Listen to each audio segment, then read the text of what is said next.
switching gears a little bit, you mentioned in your presentation that federalism was one of the reasons that led to the departure from the parliamentary structure. Can you not have a federalist structure with the parliament as opposed to a separate shared power?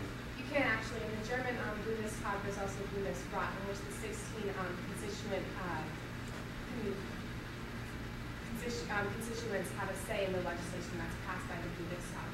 And though they don't have as much say as, say, our legislative branch does, they still have that last opinion on whether or not the legislation should go through after the Bundestag is passed.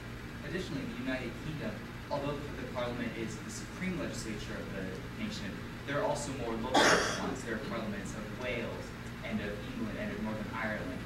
And so even though those smaller legislatures don't have as much power as the national one, people can still express themselves in their government on a more local level. I would say the greatest example of a parliamentary system that has a system of federalism would be Canada.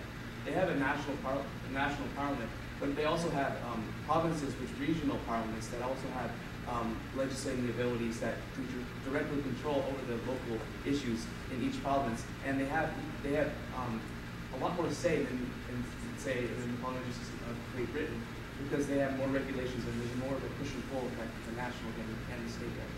The Commonwealth Parliament of Australia is a parliamentary system based off the Westminster system, but it also implements a few of our federalist attributes in our government. It has a supreme legislature with the Queen acting through the Governor General as the executive, but it also has many different states with local governments, and these states hold representation in their parliament. Okay, I'm going to take this in yet a different direction. You made a really good argument about separated and balanced powers in your opening presentation. Have we really become a system, though, of executive domination of this presidential system, not a system of executive powers? How would you explain what has happened compared to the original plan as you laid it out? I would have to say we moved towards an executive supremacy due to the evolution of the executive order power that the president holds. Originally, it was only used in order to manage executive agencies, but it has evolved to such a power that it is used for much different purposes than it used to be. For example, Obama just a few weeks ago used the executive order in order to impose torture regulations on the CIA. So if Congress were to take away the president's power to issue executive orders, would that get rid of the problem of executive domination? No. Sorry. I disagree.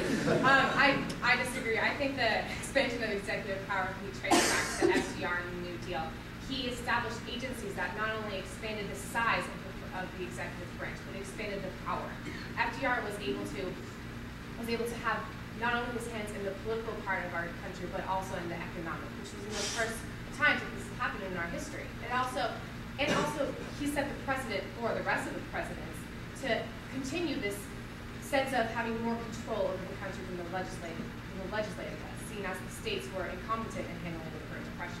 I would say you could even go farther back behind FDR and later and before in history and look to signing statements in which it has evolved over time, in which at first they were used to merely say that the executive would faithfully execute the law which the legislature has passed. However, with George Bush Sr., he has changed the definition of signing statements and attached them to, at the bottom of the bill, stating how he will carry out these. Bush Jr. Yes, and Bush Jr. as well. Sorry.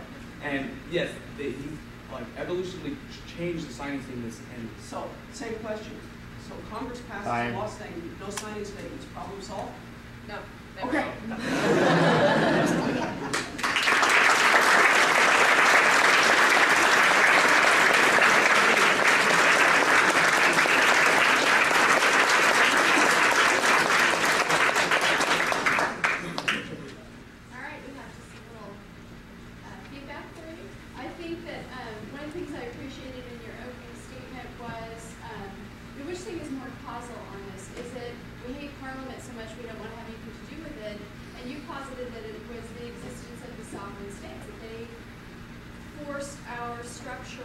That was kind of the elephant in the room that no one could get rid of, and I'm intrigued by that, and I wish we could have done 12 more minutes on that.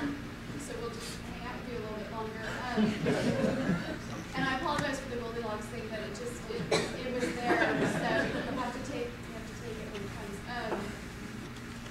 I thought you had a very excellent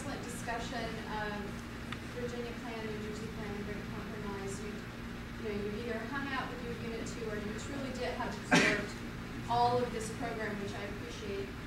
As a teacher of this program, I appreciate that you're not just an expert on your unit and you see that it all flows together.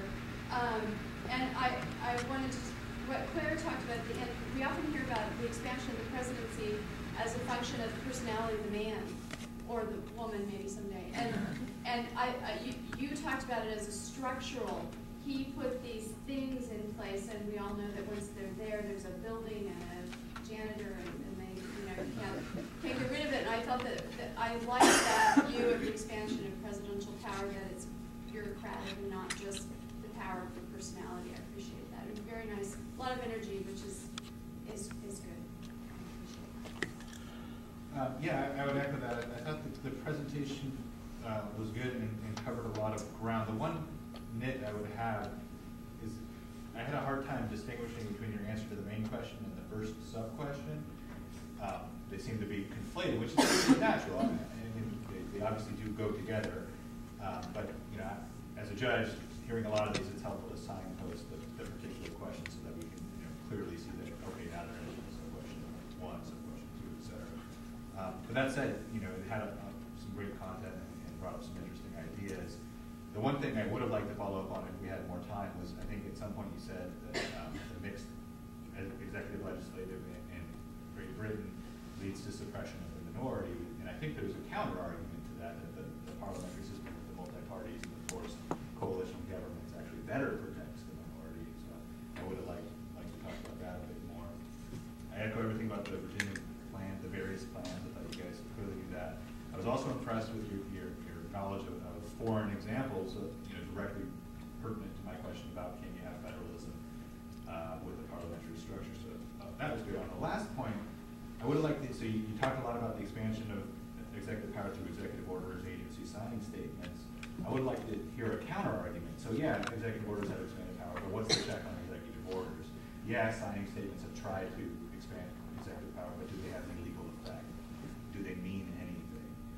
So, if we had more time, I think we could have talked about that quite a bit more. Thanks, John. And I'll just start with Congress created those agencies. FDR didn't. Congress has played a complicit role in all of this growth of executive power, which is something that's just mystical to me. But in any event, clearly we could stay here and talk to you guys all day. We can't pay you a higher compliment than that. You obviously own this material, and for us, the most fun part is the follow-ups, because that's where we find out, do they know the material, or are they reciting something they've just been taught? You clearly know the material, but I'll tell you, herein lies a problem for you.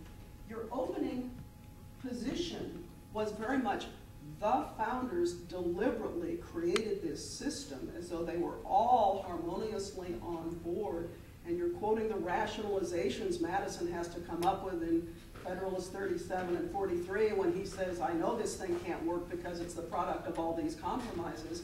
You're making it sound very deliberate, and it's not until the follow-ups I realize they do know what they're talking about. This is really cool.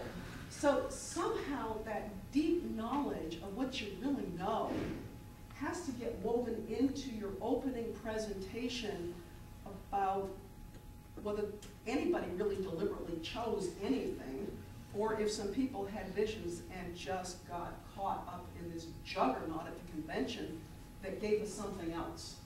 And obviously, that's just a suggestion of maybe rethinking a little bit your opening statement. But what a wonderful opportunity you've given us this morning to think about things like we love to think about. And you're the people